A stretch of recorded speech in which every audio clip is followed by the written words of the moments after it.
Welcome to the Productivity Podcast. Today we're joined by Steve Hewitt, who is the co-founder at Gander. Hi Steve, how are you?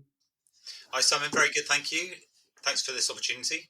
No, I've been looking forward to this one because it's very, very topical. Sustainability, food waste is in the press all the time at the moment. One of the top one or two news items.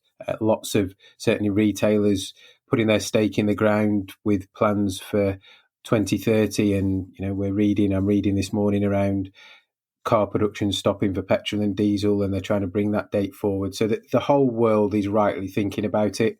I don't think today we'll get into how we got into the mess we're kind of in. Let's talk about the positives of how you guys are trying to help us get out of it.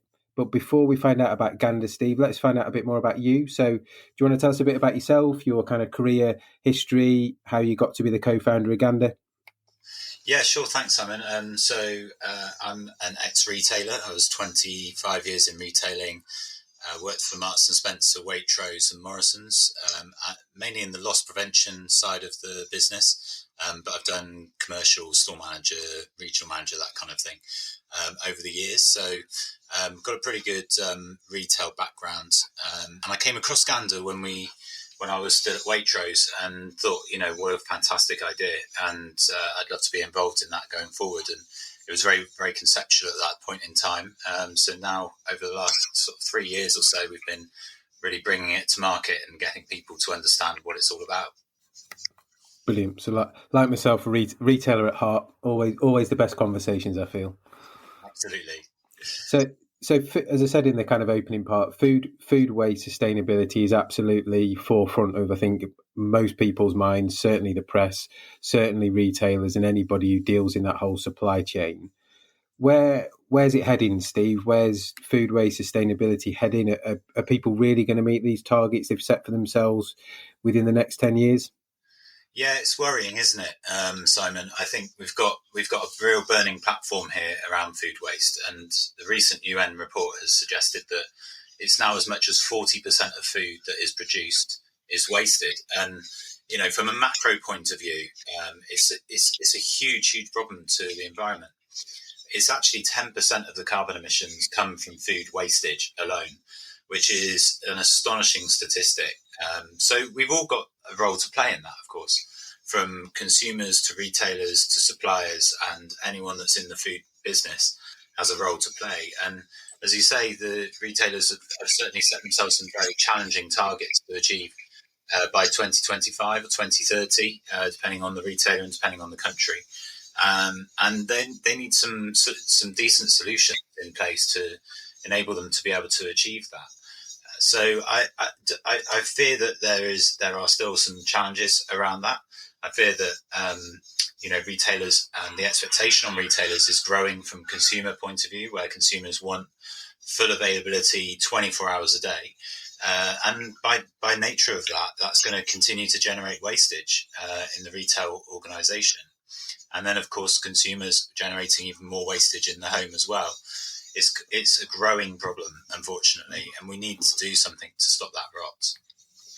No, I agree, and it's interesting. Again, recently I read a stat that within Britons are eating around 17% less meat. In terms of, I think there's clearly a health benefit to that, but people are conscious about all the emissions and all the energy that goes into producing that meat, then getting it to us and cooking it. But we've got to double that target to get anywhere near where we want to be. So I think it just shows the scale of mindset change. And I must admit, personally, 10 years ago, you'd have said to me, eat less meat. I'd have probably looked at you in a strange way. Now we probably have 2 or 3 vegan, vegetarian meals a week by conscious choice. So absolutely. I mean, it's interesting because the meat industry in itself contributes more CO2 than all the vehicles in the world put together. It's a huge emissions generator, which is, that's a real problem. But then, of course, if you then go and throw that meat away and don't eat it, all of that's been for nothing. And, that is really a big problem that needs solving. I think it's fair to say as well, the countries are trying to do everybody's trying to do something. Everybody wants to do something about climate change. And even the Queen said the other day, she was getting fed up with world leaders not doing anything, not taking action, just talking about it. And there's a lot of talk that's been going on over the last few years. And, really, we all need to move towards action, away from talk and into action. And, that's part of the reason why we formed Gander, to try and help retailers understand those losses better. Yeah. Okay. So talk is cheap, I think is the saying, isn't it? Yes. So you guys are putting it into action then. So tell us about Gander. Tell us about kind of the mission, what you guys are looking to achieve, and how you're helping certainly people that deal with food waste. Yeah. Thanks, Simon. I mean, we have currently the process in most retailers is that when food's reaching the end of its expiry, the end of its life, and it due to expire, they apply a sticker to the product to reduce that in price, and that product sits there, and they hope that somebody comes in and buys that product. And of course, that's not a brilliant strategy, really. It's good in principle, but we all know that only generates they only sell around half of that product. So around 50% of product is sold because people don't know it's there. There's a huge population of people out there that either want this food or need to buy this cheaper food, because they're living on the poverty line, or living in food poverty, or indeed they're environmentalists and they want to do their bit to support the environment.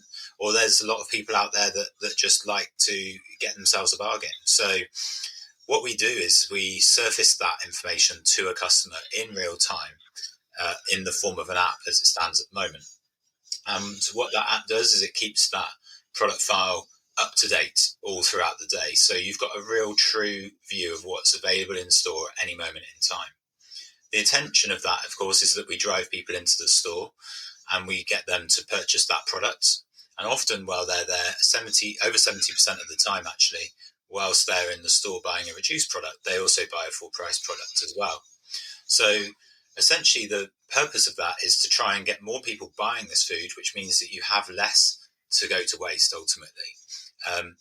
Now, the term wastage is an interesting one, actually, Simon, because retailers may well be listening to this and think, well, we don't really have much wastage because we donate that to charity, and or we use Too Good to Go or some other exit strategy for that stock.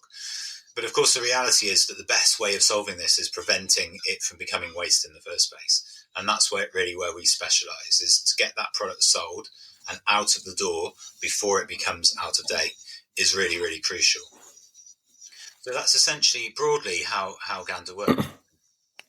Good. No, I really like that. And I assume that there's then, so you've got your loss prevention hat on in terms of your protecting margin and clearing it through and all those kind of things. I've got my productivity hat's just gone on. There's a bunch in there I can see of efficiency savings for stores as well. Number of times they reduce an item. We work with some retailers that are still in kind of 3 reduction cycles in a day, maybe. Clearly, there's margin protection. There must be a play on stock file accuracy as well, because if you're starting to push this stuff live, you don't want to disappoint people that you've said you've got 10 and there's only 2 reduced, if that makes sense. So that you must start to see some cost benefits as well as selling through from a sustainability and environmental point of view and margin. So, yes, that's right, Simon. We can make some really good efficiency savings for retailers. The fact is we sell the product 40% faster than they do currently, which obviously means there is less product to second reduce and third reduce, which it gives them a true and real benefit in terms of productivity, which is fantastic. And then on top of that, the commercial benefits are clear to see. Most retailers run around a 2% net margin. Most of the bigger retailers, some of the convenience are higher than that, of course, but even in those 2% net margins, their waste can run between 1.5% and 6% of sales. And therefore, every pound you save on wastage goes straight to the bottom line, which then subsequently improves their net margin number as well. So, and then you can do what you want with that money. Of course, you can put more people in, you can give it back to shareholders, or so on and so on. So it's just really pure cost that we are throwing away at the moment. So we've got all the environmental benefits, we've got some productivity benefits, and we've also got some bottom line efficiency benefits as well. Sorry. So all positive news, which is very good. And Yeah. there must be bits around other collaborations. I know we've talked a fair about other things, other companies that you're working with. So how are you kind of expanding the Gander network and universe? Yeah, that's right, Simon. So we recognise that wastage is an end-to-end challenge for retailers and for consumers. So we are in the process of partnering with a number of other solutions, both up the chain and down the chain in terms of the food chain. So working with people that are experts in forecasting to make sure that you're ordering the right amount of product, experts in distribution. We work with a company called Y Waste at the moment who give the retailer the opportunity to save around 98% is the number that they quote, saving in terms of the efficiency that you can glean from doing the reduction process itself. So we work very closely with them. They can feed data to us, which we then surface to the public. We then can output our data because we know what's remaining at the end of each day. We can output that data to charities so the charities know what they're coming in to collect, which is obviously really valuable to the charities. And then we're also working with other companies like Plant Jammer, who are all consumer facing and trying to help people use food better. So they talk about eat what's in your fridge, and helping people with recipes and how to eat, how to use up the food that's going out of life. So we see this very much as a circular economy, really, and we are a big component part of it. But we are really keen to work with other providers that are out there that are trying to solve the problem in different places. Good. Yeah, I like it when companies embrace others, so it becomes, as you said, that end-to-end piece rather than everybody trying to work in their little silos. Because as a retailer, I get much better value out of that piece than them trying to piece you all together individually. Absolutely, and one of the other things that's really really key here is data. So how we utilize data back to the forecasting company, back to Y Waste, for example, as well. We have a dashboard that we give to our retailers, which shows a really intense view of what's going on in terms of wastage, in terms of markdown losses, the value that's been sold, what time product's selling, how quickly it's selling, so that we can really assist them in their decision making around their policies and their processes to make them as efficient and as profitable as we possibly can.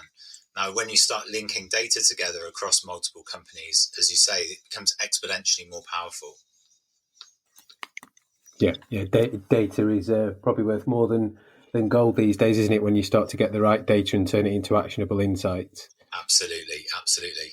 So where's the future then? We're having to work at pace in this environment and world because of the I suppose problems we've caused ourselves historically, and as you said right at the start, we are on this burning platform. So pace, creative thinking, pushing the boundaries, working at speed is absolutely essential. So where's the future life for you guys? What kind of things are you thinking about and looking into?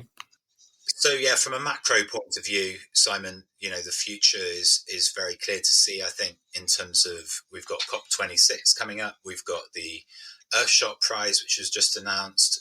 We've got a lot of significantly important people getting around this issue from a climate perspective, which is really reassuring.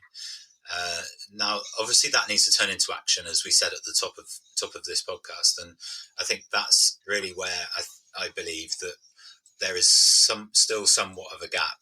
People want to do things, they want to make a difference, but they don't really know how. So that's why I really welcome the opportunities like this to talk to more people about what can be done. So I think from a Gander perspective, our key sort of focus areas are really around, this is a global problem with global challenges, and we believe we have a solution that is fit for the global market. So we are actively seeking retailers around the world to come on board with us and to try and help, so we can try and help them to solve food waste. So we recognise we can't boil the ocean, as it were, and we can't deal with everything at once. But there are lots of industries out there. There are lots of solution providers out there that combined can make a huge dent in this problem without a shadow of a doubt. So people like Wrap, people like Refed, who over in America, we're working with the CRC in Australia. We're working with the government in the United Arab Emirates around making legislation around this subject, because there are some specific challenges in the Middle East that need dealing with. Working with a big retailer out of Russia, so we think that this is a very scalable set of solutions, and that's really where the future is for Gander. Amazing. And if people want to find out more about Gander, Steve, get the app, where's the best place for them to do those things? Yeah, so you can get the app on the App Store, on Google Play, or on the Apple App Store, of course. If they would like to get in touch with us, just head over to the website www.gander.co, and there's a lot more information on there, of course. But do reach out to us. Do reach out to myself, and we'd love to have a conversation with you about how we can help you solve this problem. And you know what? Even if Gander isn't the answer we've got to your specific problem as a retailer, as I say, working with others means that we've got some good exposure to them, and we can probably help connect you to the areas that are most of a concern to you. So don't feel like you can't reach out on any level, and we will try our best to support you. Brilliant. And we'll put a link to the website in the show notes so people can click and find it easily. So last question from me, Steve, before we wrap up. What's the best bit of business advice you've ever been given? Gosh, you've caught me on the hop there, Simon. I think probably the best bit of business advice I have been given would be not to rush important decisions, and to ensure that you consult with people frequently. So essentially, that you take your time over your decisions, and you talk to people that have been there and done that and got the t-shirt. And that's probably the best advice I've ever been given. And I've kind of gone through that with Gander as well. Where we bring in people to get advice about certain things. If we're not experts in that area, find the expert and ask them. Let's talk to them. And again, speaking to people like yourself, Simon, and Rethink, and understanding that where are the efficiencies we can get. For example, we don't really know that. Okay, I was in retailing for a long time, but you guys are much closer to that. So utilizing your contact base and building that exponentially is really, really valuable. Yeah, no, network is key. I agree totally. I agree. Listen, Steve, it's been an absolute pleasure to find out a bit more about Gander. Hopefully those listening will reach out, even if only one does, and we start to kind of solve this problem and move it forward. It will have been a benefit. So really appreciate your time, and thanks again for coming on. Thank you for your time as well, Simon. Really appreciate it too.